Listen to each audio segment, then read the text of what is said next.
Thenulagam channel உங்களை அன்போடு வரவேற்கிறது. சேனலுக்கு சப்ஸ்கிரைப் பண்ணாதவங்களாம் சப்ஸ்கிரைப் பண்ணுங்க. இப்போ கதைக்குள்ளே போகலாம். பனி பொழிந்த கனல். எழுதியது தேனு, வாசிப்பதும் தேனு. அத்தியாயம் 3.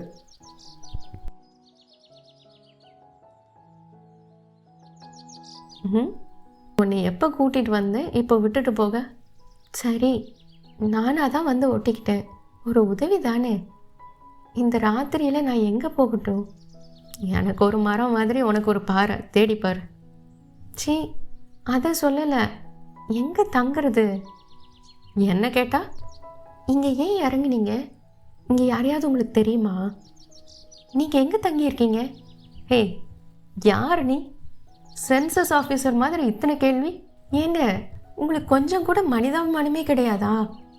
ஒரு வயசு பொண்ணு, உதவிக்கு ஆள் இல்லாமல் தனியாக நிற்கிறேன். ஒரு அடைக்கலம் தானே கேட்குறேன். விடிகிற வரைக்கும் தானே, அதுக்கு இவ்வளவு ஆர்ப்பாட்டமா? ஒரு ராத்திரிக்கு என்ன வாடகைன்னு வேணால் சொல்லுங்கள், எவ்வளோ வேணும்னாலும் தரேன். படபடவென பேசினாள்.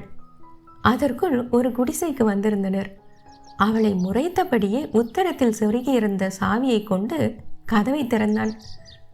வீட்டை பூட்டி சாவியை உத்தரத்தில் செருகி வைப்பது என்ன வகையான செக்யூரிட்டியோ? அவள் கேட்கவில்லை. கேட்டால் குதிப்பான். அவன் வா என்று சொல்லும் முன்பாகவே உள்ளே வந்திருந்தாள் அவள். வா என்று சொல்லும் எண்ணமே அவனுக்கு இல்லை. வந்துவிட்ட பின் வா என்று சொல்லும் அவசியமும் இல்லை. இங்கே பாத்ரூம் எங்கே இருக்கு? அவளை ஒரு பார்வை பார்த்த தேஜன் புழக்கடையை காட்டிவிட்டு தீர்மானமாக சொன்னான். யூஸ் பண்ணிட்டு அப்படியே பின்பக்க வாசல் வழியாக வெளியில் போயிடு. எங்கே போக? நானும் இங்கெல்லாம் தங்க முடியாது. அக்கம் பக்கம் யார் கதவு வேணாலும் தட்டு, யார் கூட வேணாலும் தங்கிக்கோ. என்னங்க இப்படி ஈவு இறக்கமே இல்லாமல் சொல்கிறீங்க? ஏய், எரிச்சலை கிளப்பிக்கிட்டே இருந்த நான் மனுஷனாகவே இருக்க மாட்டேன். பொண்ணுன்னா பேயும் இறங்குமோ? பொண்ணாக இருந்தால் தானே. இரு புருவம் ஏளனமாய் ஏறி இறங்கிற்று. அவள் பார்த்து கொண்டிருக்கும் போதே கையை பிடித்து புழக்கடையில் விட்டவன் கதவையும் அடைத்து விட்டான். சாத்திய கதவையே பார்த்து கொண்டு நின்றிருந்தாள் அவள். சரியான இம்சை. கையை உதறி கதவை சாத்திய தேஜன் கடகடவென சமையல் கட்டிற்குள் நுழைந்தான். மனம் மட்டும் பிடிவாதமாக கதவருகிலேயே நின்று கொண்டது. திக்கற்றவள் போல தெருவில் விடப்பட்டவளின் தோற்றம் வேறு பழைய நினைவுகளை கிளறி விட்டிருந்தது. இப்படித்தானே அவனும் அனாதரவாக ஒரு நாள் நின்றிருந்தான். உண்ண உணவின்றி, ஒண்ட இடமின்றி, உடுக்க உடையின்றி.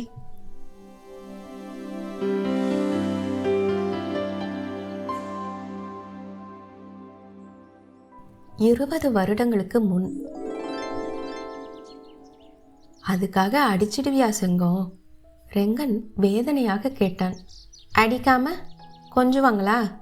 மலை குரங்கு முழிக்கிறத பாரு.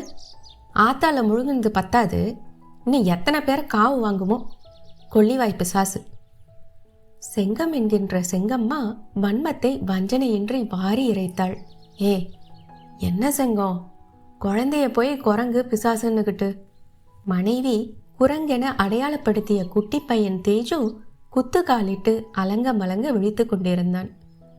அவன் ரெங்கனின் தவப்புதல்வன் தேஜேந்திரன். பின்ன தாரா பூராவும் பாலை கொட்டி விட்டுருக்கு. புள்ளத்தாச்சி பொம்பளை நான் வழிக்கு விழுந்து இடுப்பு எலும்பு உடச்சிக்கணும், அதுக்கு தானே இது வழி பார்க்குது. சனியை பொறிந்து தள்ளினாள். அவன் பச்சை குழந்தை செங்கம். குழந்தைக்கு நீ பிள்ளையாண்டிருக்கேன்னு தெரியுமா? திட்டம் போடத்தான் தெரியுமா? அவன் முகத்தை பாருடி. கள்ளங்கபடமற்ற பிஞ்சு முகம் செங்கத்தின் சீற்றத்தை கொஞ்சமும் குறைக்கவில்லை. அப்பனையே உரித்து கொண்டு பிறந்திருப்பவனை பார்க்கும் போதெல்லாம் அடுத்த வாரிசு நான் தானாக்கும் என்று அவன் பெருமையடிப்பது போலவே இருக்கிறதே. அவளுடைய வயிற்று பிள்ளையோடு போட்டி போடுவது போன்றே தோன்றுகிறதே. நியாயமாக பார்த்தால் அவன்தான் நேரடி வாரிசு. இந்த தோட்டம் துறவு எல்லாம் அவனுடைய தாய் வழி சொத்து. ரெங்கனின் மூத்ததாரம் முப்பெருந்தேவி. பெயரில்தான் 3 தேவிகளின் கடாட்சம் எல்லாம். நிஜத்தில் செல்வ கடாட்சம் மட்டும்தான் அவள் வசமானது. கல்விக்கும் வீரத்துக்கும் அவளுக்கும் ரொம்ப தூரம். ஆரோக்கியமும் இல்லை, அழகும் இல்லை. இல்லாத அனைத்தையும் இருக்கும் செல்வத்தால் சரிக்கட்ட நினைத்தார் அவளை பெற்றவர். அதன் விளைவே ரெங்கனுக்கும் முப்பெருந்தேவிக்குமான கல்யாணம். பண்ணை நிர்வாகத்தை ரெங்கனுடைய தந்தை கவனித்து வந்தார். ரெங்கனோ வயல் வேலைக்கு வந்த செங்கத்திடம் மனதை பறிகொடுத்திருந்தான். அதை அறியாத தேவியின் தந்தை நம்பிக்கைக்கு உகந்த ரெங்கனை மாப்பிள்ளையாக தேர்ந்தெடுத்தார். பிறந்தது முதல் இருதய நோயாளியாக காலம் தள்ளிய பெண்ணை கரை சேர்க்க ரெங்கனை விட்டால் அவருக்கு வேறு கதியும் கிடையாது. குடும்ப சூழ்நிலை காரணமாக ரெங்கன் தன் காதலை தியாகம் செய்தான். சீக்காளி பெண் என்று தெரிந்தும் தேவியை மணந்தான். அவனோட காதலை அவன் விட்டு தரலாம். அதனால அவனுடைய குடும்ப கடன் தீர்ந்திருக்கலாம். அது மூலமா ஆஸ்தி அந்தஸ்துன்னு 1000 ஆதாயம் அடைஞ்சிருக்கலாம். அதுக்காக நான் எதுக்கு என்னோட காதலை விட்டு தரணும்? எனக்கு என்ன தலையெழுத்தா என்று தனக்கு ஒரு நியாயம் கற்பித்து கொண்டாள் செங்கம். வேண்டாம் வேண்டாம் என ரெங்கன் ஒதுங்கி போனாலும் அவன் பின்னோடு சென்று உறவை புதுப்பிக்க பார்த்தாள். அதை அரசல் புரசலாக்கி 1ஐ 10ஆக்கி தேவியின் செவிக்கு உணவாக்கினாள். தா, உன் புருஷனை நான் ஒன்றும் கள்ளக்காதல் பண்ணிடல. என்னோட காதலனைத்தான் நீ களவாடிக்கிட்ட.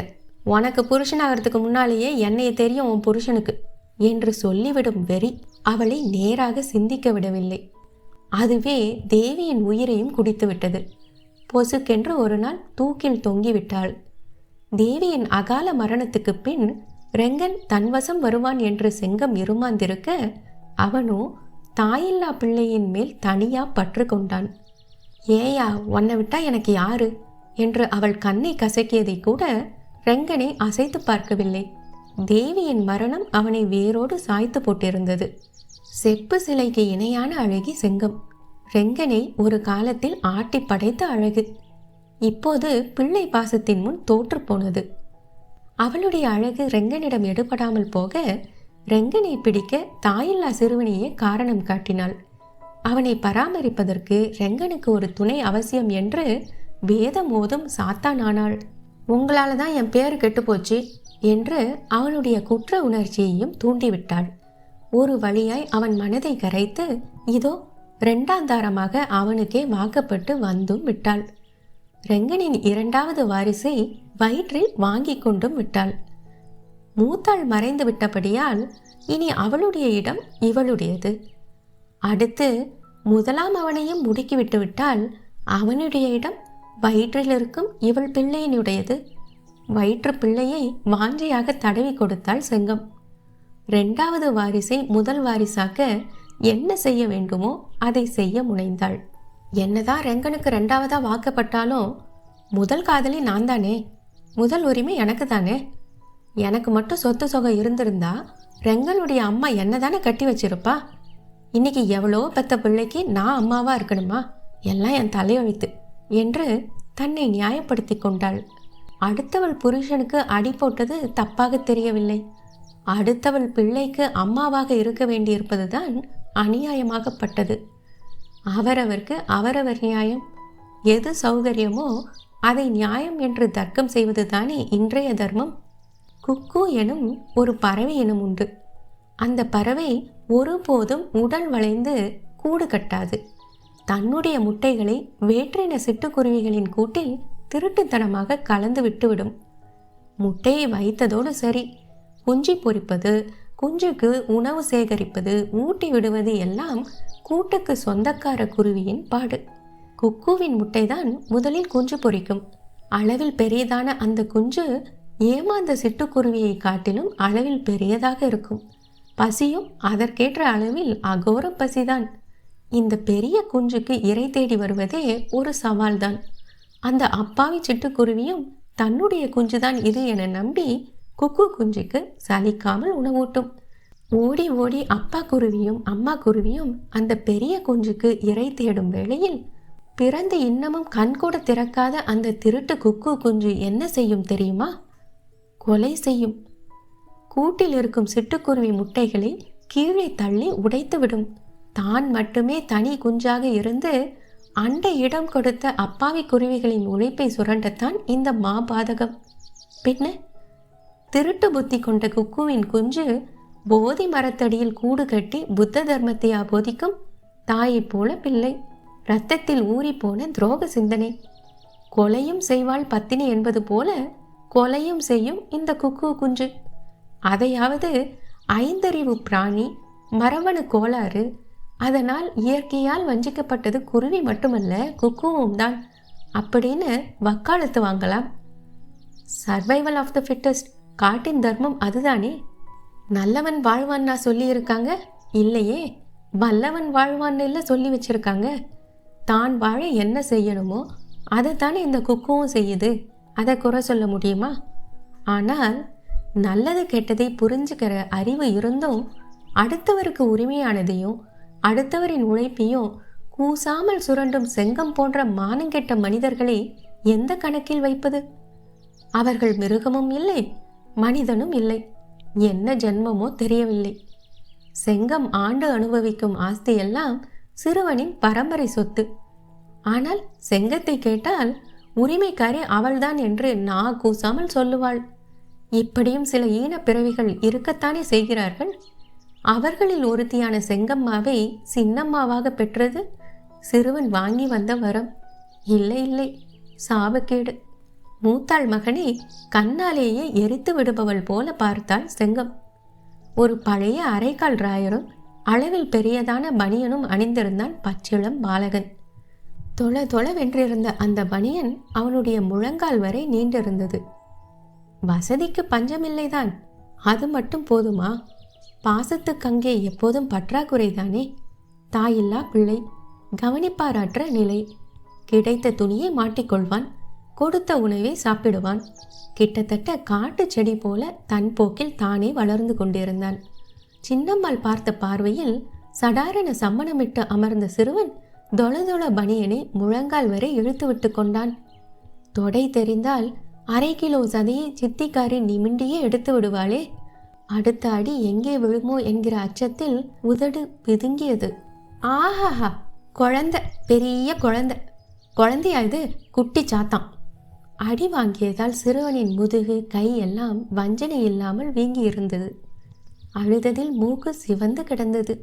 கன்னத்தில் கண்ணீர் கரை காய்ந்து தெரிந்தது. முகத்தில் கவலை அப்பி கிடந்தாலும் குறு குறு கண்களில் சின்னதாய் ஒரு ஆர்வம். சித்தியின் கோபத்தையும் அது உண்டாக்கிய கலவரத்தையும் அதற்குள் மறந்து விட்டிருந்தான் குழந்தை. தியேட்டரில் பார்த்த குட்டிச்சாத்தானே நேரில் பார்க்க போறானா? சினிமாவில் பார்த்த மாயாலோகத்தையும் மந்திரஜாலத்தையும் நேரில் பார்க்க போறானா? மைடியர் குட்டிச்சாத்தானா சித்தி? ஒரு பக்க தோளில் சறுக்கி கொண்டு போன பனியனை சரி செய்தபடி அப்பாவியாய் கேட்டான் சிறுவன். கண்ணை நோண்டி போடுவேன். சித்தியாமல சித்தி? எதுக்கு? ஊர் பூரா போய் சித்தி கொடுமைன்னு தண்டோரா போடுறதுக்கா? ஒழுங்கு மரியாதையா அம்மான்னு கூப்பிடு, தோலை உரிச்சு போடுவேன். கழுத, எனக்குன்னு வந்து வாட்சி இருக்கு பாரு.